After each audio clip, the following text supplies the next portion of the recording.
Et salut BG, avant tout sache que tu peux te galber avec mon livre en description, la généalogie de la galbe. En 3 clics c'est réglé, description et bonne vidéo mon galbé.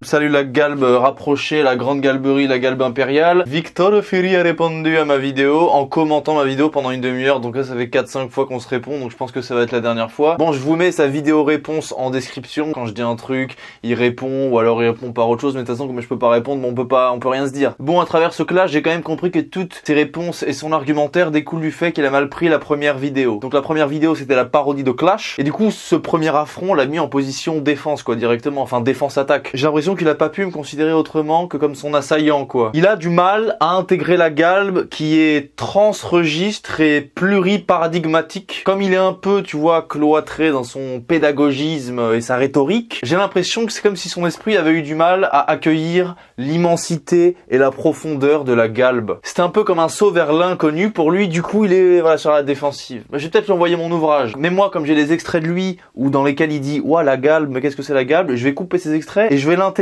en tant que mème dans mes prochaines productions. Comme ça, Victor Ferry fera partie de mon univers de la galbe. Et là, il commencera à aimer. Dans sa vidéo, il me donne raison sur l'aspect esthétique. Voilà, il admet que j'ai une vision parce que je me suis expliqué et ça, il a compris. Par contre, il me reproche de pas avoir, disons, d'éthique. Mais il me reproche surtout ça parce qu'il reste obnubilé par ma clashouille à son encontre, ma petite loufoquerie caricaturale et carnavalesque, qui représente peut-être 20% de la galbe. Ça représente la partie basse de la pyramide de la galbe. Ensuite, il y a les conseils pratiques de vie. Ensuite, il y a les raisonnements arborescents et créatifs. Et ensuite, il y a la véritable vérité véridique, l'élévation, la galbe et le Graal. La galbe Graal. Et vérité métaphysique. Mais il est comme ça, convaincu, persuadé de devoir me réduire aux mèmes et aux blagounettes, parce que j'étais un peu sur ce registre quand j'ai parlé de lui. Mais bon, tout ça c'est pas très grave, parce que moi je l'aime bien Victor Ferry, mais il y a quelque chose d'un peu plus marrant, d'un peu plus intéressant à voir sur du coup sa réaction, parce qu'à un moment donné il parle d'humour. S'il a pas aimé la première vidéo, je vais pas dire ouais mais il aurait dû aimer, je veux dire c'est ridicule. Quand tu vas vers quelqu'un, si cette personne te dit mec j'aime pas ta manière de faire et d'être, tu vas pas lui reprocher de pas aimer. Les gens ils aiment ce qu'ils veulent, les gens sont tous différentes. Cyrus North jadis avait aimé, il m'avait fait passer dans un live. Voilà, il y a peut-être un côté un peu générationnel.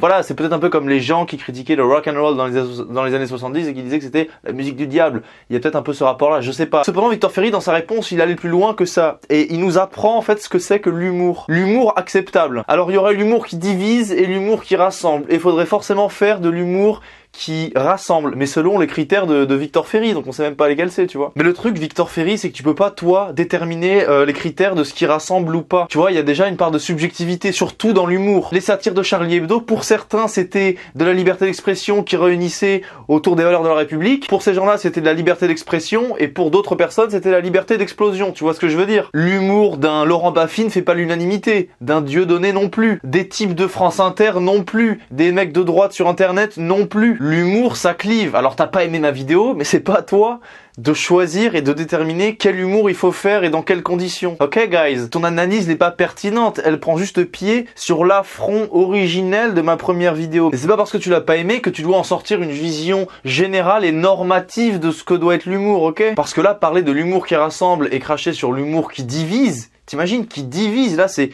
Saint-Victor, parce que qu'est-ce qui divise? C'est le diable. Donc il y a quasiment pour toi un humour diabolique. Mais ne te radicalise pas trop, Victor. En plus, tu dis que mon humour divise, mais maintenant on se connaît, on a fait 3 vidéos l'un sur l'autre, les bénéfices que t'as gagnés grâce à ma vidéo, tu les as donnés aux hôpitaux du rire, là, etc., des donations. Donc voilà, c'est très bien tout ça, on engrange de la monnaie, on se connaît.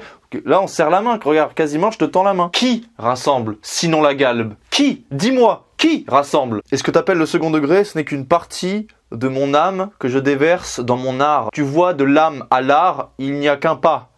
Pour moi, il y en a plus qu'un, il y en a au moins 2. On m'appelle papa. Pourtant, j'ai même pas 30 ans. Ensuite, il y a quoi? Il dit que j'enseigne rien à mon public et que je les enjoins à ricaner. Mais encore une fois, non. Tu dis ça parce que t'as pas aimé la vidéo que j'ai fait sur toi. Mais ça représente que 15% de ce que je fais. C'est bon. C'est pas parce que j'ai parlé 2 minutes en te clashant faussement que tout d'un coup tu dois croire que j'enjoins mon public à rigoler et que je les accompagne pour devenir des petits sacripants qui ne réfléchissent pas. Bon voilà, en tout cas pour finir, dans ces vidéos Victor n'a pas été malveillant. Dans sa dernière vidéo il semble avoir compris globalement mes intentions. Je pense qu'il a un bon fond, un peu comme moi. Peut-être qu'un jour on se croisera, qui sait. Vous pouvez aller voir la vidéo qu'il a fait sur moi. Respectez tout le monde.